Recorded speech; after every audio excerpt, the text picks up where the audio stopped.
If you want to let go of past pain, transcend your traumas, expand your consciousness, and reclaim your power to finally be the main character of your own conscious reality, as well as learning about conscious living, you're at the right place.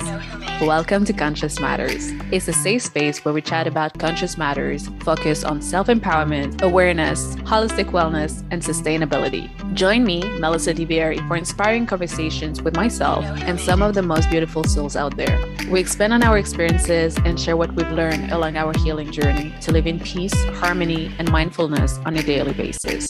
Oh, and share with loved ones, and don't forget to take 5 little seconds to review this podcast by just leaving a few stars and kind words. That would really help with the algorithm, so we can spread the message to help more people live consciously. Get your mind, body, and soul ready for a ride in consciousness. Namaste, listeners. So we're back with another wrap up of the year episode, zooming on the mindful takeaways from 2022. But funny enough, this year compared to the last 2 previous years, I feel like the takeaways are more from an individual level, even though it's always from an individual level. But like this year, I feel like it was less of common experience, just like we had in 2020, and then with the remnants of 2020 in 2021. Now it felt more like we back into our individual life in a sense, even though we're still very much connected to the collective. But I feel like it was more testing your own self in your own life. So personally, I feel like 2022 was a test on the inner work I've been doing this last few years and confronted me to situations where I didn't grasp the full depth of the lessons. For example, last year, the mindful takeaway was being okay with delays. Last year was a lot of delays, and I've learned to be okay with them.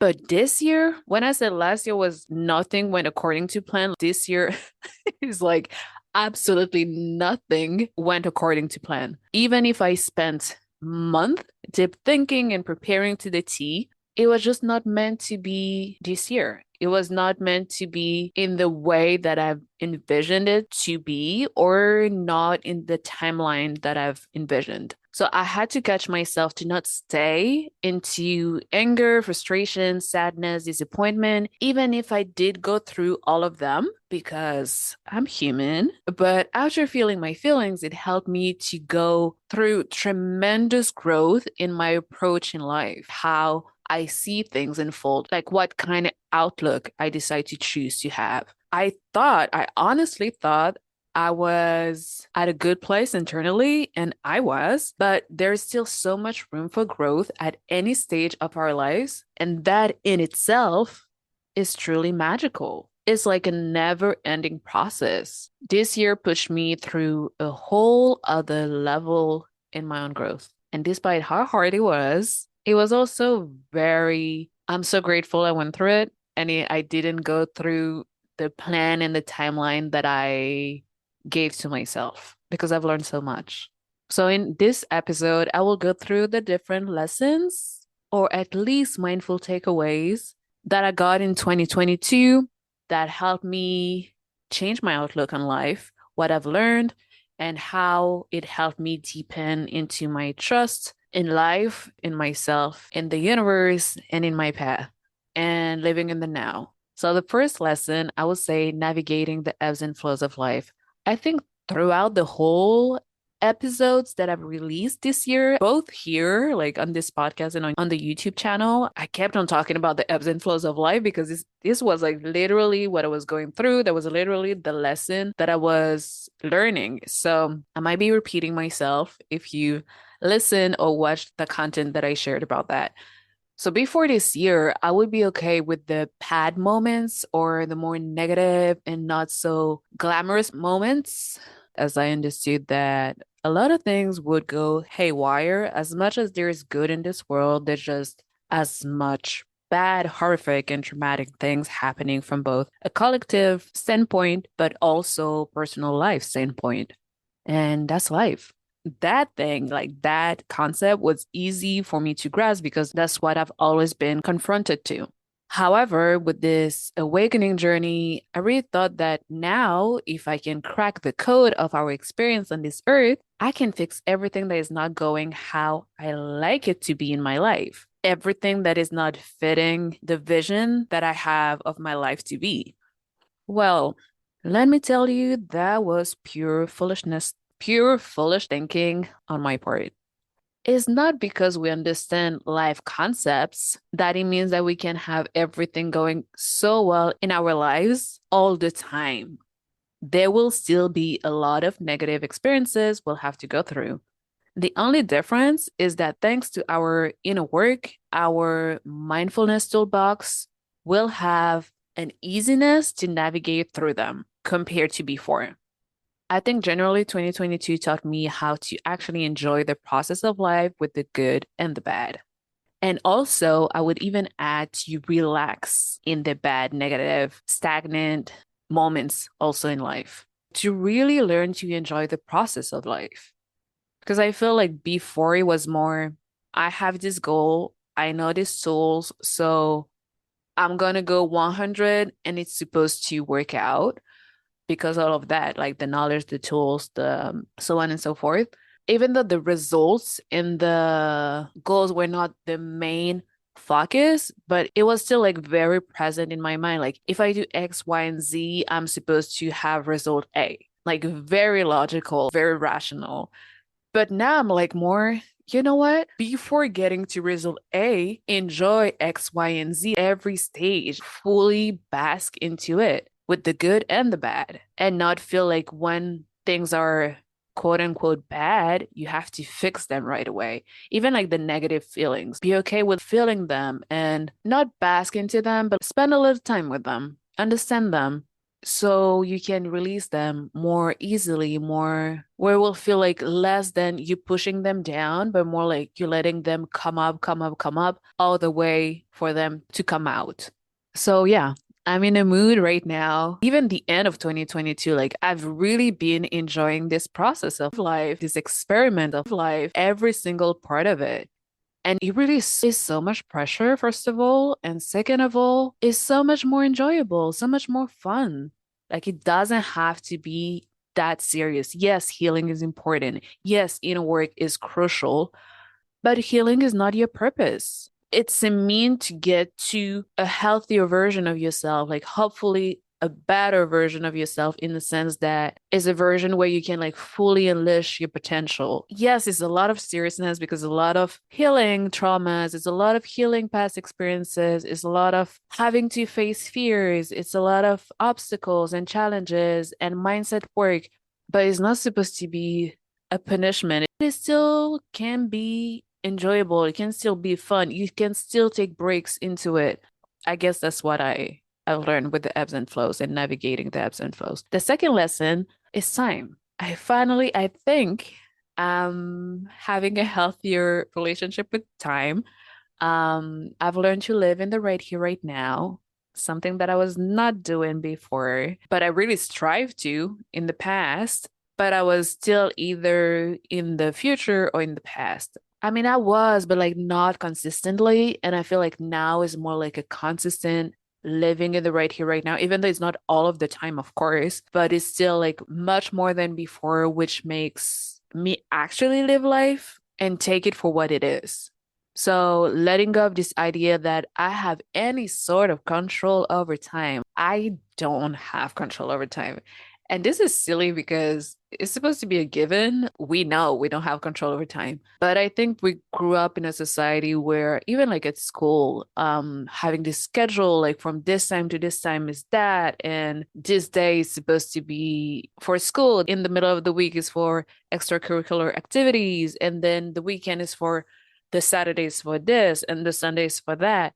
Like having, I'm not saying it's bad. I'm just saying that it kind of gave us this sense of you have control over time. You have control over the actions, like how you decide to spend your time, for sure, 100%, but you don't have control over the actual time. So I think that before 2022 or even through 2022, before getting to that conclusion, I felt like I was running after time, like literally running after time. Like, and even I would say to myself, I don't have time, or there's not enough time, or oh my God, the day went by so fast. And that, first of all, like, don't feed yourself with this type of affirmations because at the end of the day, it's still affirmations.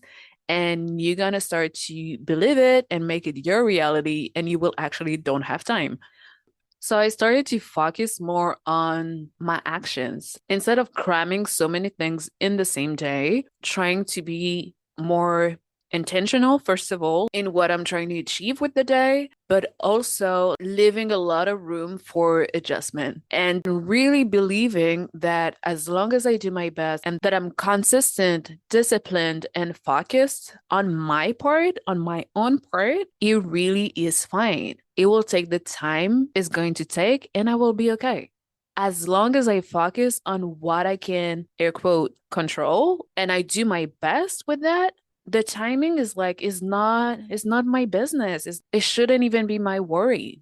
And worst case scenario, it will take a lot of time, but it will also allow me during that time to build my skills and eventually redirect me in a direction more suited for me that I couldn't see before because I was so focused on achieving that in that time frame. And seeing that I might have needed that specific experience that derailed me in my timeline or the timeline that I set for myself to see more clearly my true path or simply the next thing ahead of me. I was so constrained with time, like so constrained in my view of time that to me, like it feels so freeing to have that mindset now. Like, do your part, do your best, be consistent, disciplined, and focused, and it's fine. It's fine. It also helps to be like more in tune with the flow. I guess it goes with the first lesson, like the ebbs and flow. Because with that mindset, with the living in the right here, right now, when is like the flow time, you truly flowing. Like you truly, truly flow in a sense that it allows more flexibility that might open doors to new things that you couldn't see before. And that is amazing. And the third lesson, I would say trust. I think I already had trust before, but this year, like I dove into trust, like a deep dive into trust, but trust in myself, my abilities, of course, like who I am as a person, my values, my intentions in this life, how I want my life to look like what I envision my life to look like. I mean, I shared that in the previous episode. The values of the life I've envisioned are about peace, freedom, balance, and grounding, but also my own personal values, me as a person, and how the values that are important to me in my relationships in life with the people that share parts of my life as well. And the people in my life, like what kind of values do I want to connect to them with? So trust with myself, trust my path as well, accepting the thing that I cannot change, being clearer on my path, and once again, flowing a little bit more because when you trust your path, when you accept the things you cannot change, and you're very clear and intentional about your life values and your personal values, it's much easier to move through life and navigate the ebbs and flows of life when you feel like you on your path, a path that feels right to you, that feels fulfilling to your soul, is like you cannot get bothered by the things that are not aligned. Like truly, it doesn't matter anymore. And that helps also to feel rooted and grounded in yourself and where you're going and what you do. So trusting myself, my path, but also my own timeline. I mean, I talked about it previously with the second lesson, but trusting the process when all you want to do is control it. It's refreshing to change that outlook, to let go of the control of the timeline and accept yours for what it is. It might look different from the ones of the people around you, your peers, your friends, your family, but if you're trusting yourself, you're trusting your path, it feels right to you. Once again, it will take the time that it's going to take, but it's fully yours. And I wouldn't want to trade that with anything. And lastly, trusting. So to repeat myself, my path, my own timeline, but also trusting God's plan that the universe has my back and that everything is connected, just like a puzzle. I think I've used this analogy before. It's just like everything you go through is like a different piece of the puzzle, but when you only have one piece in your hand, it doesn't make sense. But once you put it all together and you have this magnificent masterpiece in front of you, you're like, ooh, that's a gorgeous puzzle. But at the time, with just one piece in your hand, all of the other pieces in shambles and the one that you cannot see, you're like, what is this whole big, this whole big mess? But at the end of the day, it's yours. It's yours and it has a bigger purpose. The vision is way bigger than that one experience. So trust in the plan, trust in the vision, and trust that the universe got your back. You'll get there in your own timeline, in due time. So these lessons, like navigating the ebbs and flows, living in the right here, right now, trusting myself, my path, my own timeline, God's plan, the universe having my back, like made me understand, not only understand, because I think I understood all of that before, but I think it was like a deeper understanding in the sense that now is not only my mind understanding it, it's more like I feel it. Is the truth, is my truth. So that made me understand, like deeper understanding that as long as I stay true to myself, living in accordance to my life and personal values, always do my best and demonstrate acceptance and compassion towards myself and others, I can trust that all is and will be well. Moving through life from that place of inner safety. And that safety is something that you give yourself to. Once you find that inner peace, inner safety, you're ready. Like you can do literally everything. Like it's so grounding. And the consequence of all of that is that I've become so unbothered by so many things that will like trigger me so bad before. I've always been like a calm person, I would say. But there are like few things that, I mean, I guess still now, but like few things that would trigger my buttons.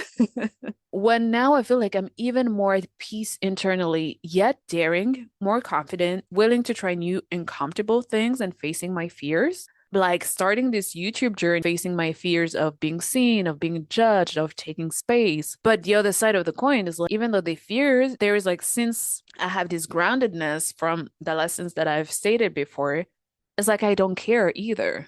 Like, see me, judge me. Like, I'm gonna take space, I'm gonna take my space. So, whatevs, you know?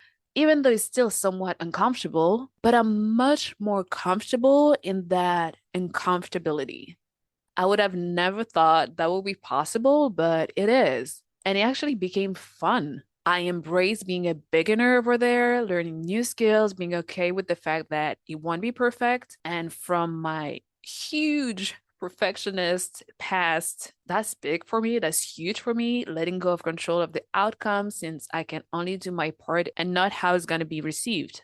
And that's pretty cool to me. I think I needed that. I needed to keep on letting go of this perfectionism, especially when it comes to work. Letting go of control of the outcome. It's gonna happen how it's supposed to happen. No need to stress about it. But I guess stress is also, I mean, it can be good stress, but when it's bad stress, like let it go. You just want stress that motivates you to do better, but not the one that makes you become super nitpicky about everything. So I would say that me, the queen of over caring. I don't care about everything, but when I care about things, like I'm literally obsessed with the thing, I over care. And 2022 made me, in a sense, carefree in the best sense of the term.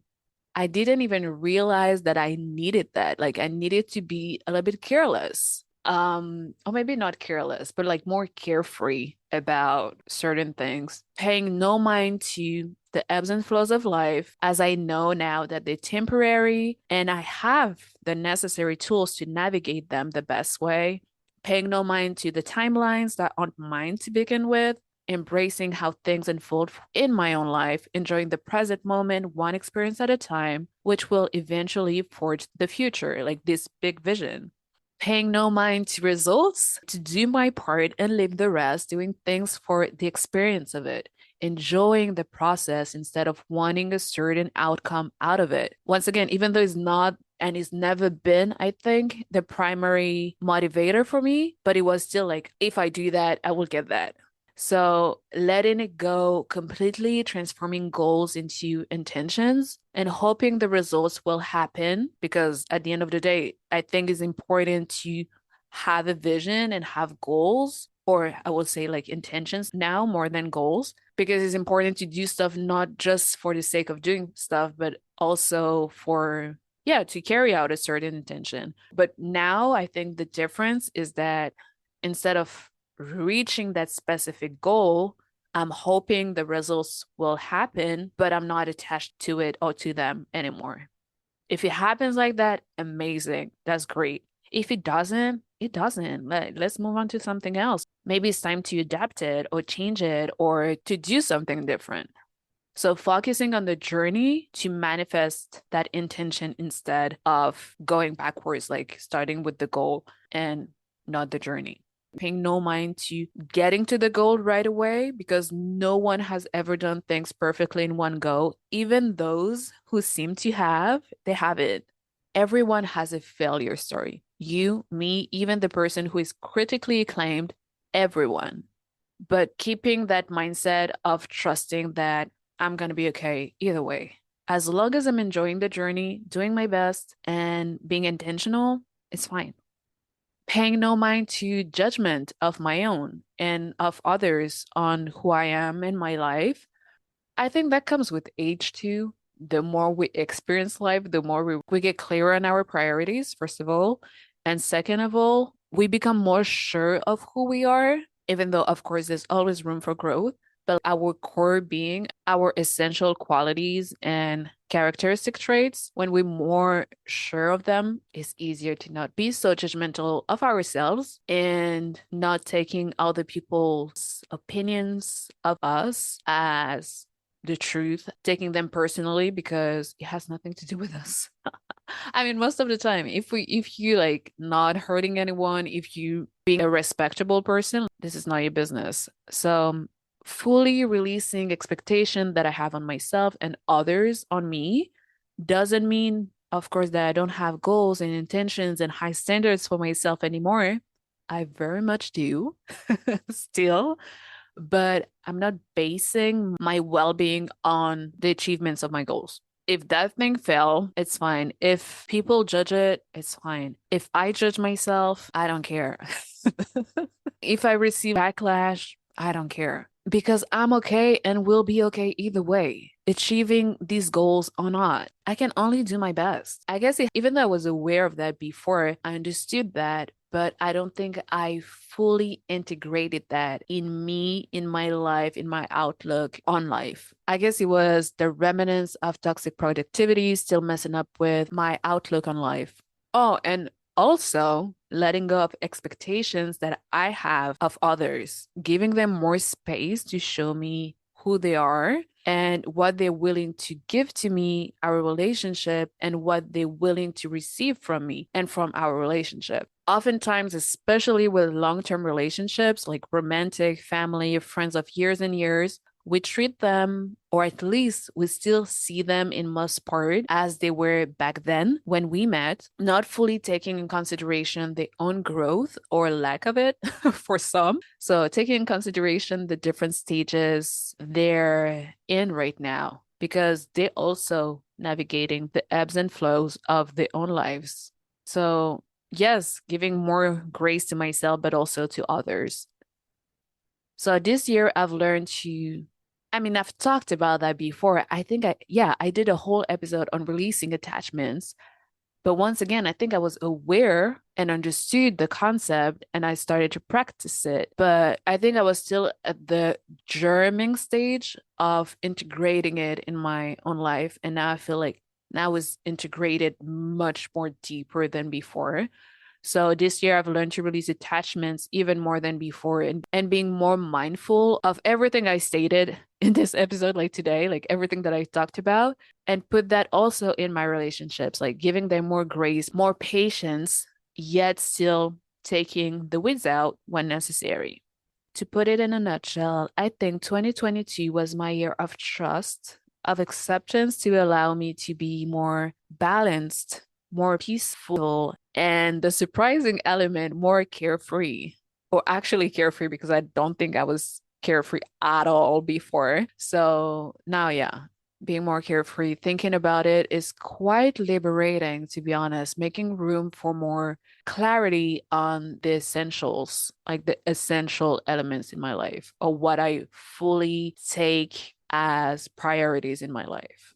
And I'm curious, what did 2022 taught you that you'd like to take into this new year? and maybe even the year beyond 2023. And if you want to share that with me, as usual, you can share that in my DMs on Conscious That Matters on Instagram. Happy New Year, and I'm wishing you all the very best. Talk to you in 2023. Take care. You know who made it. Thank you to have taken the time to listen to me talking about conscious living. Conscious Matters is a self-produced podcast. If you enjoyed this episode, please share, leave a review, and/or donate. Your support will help to keep on raising the collective consciousness together. Take care and talk to you soon.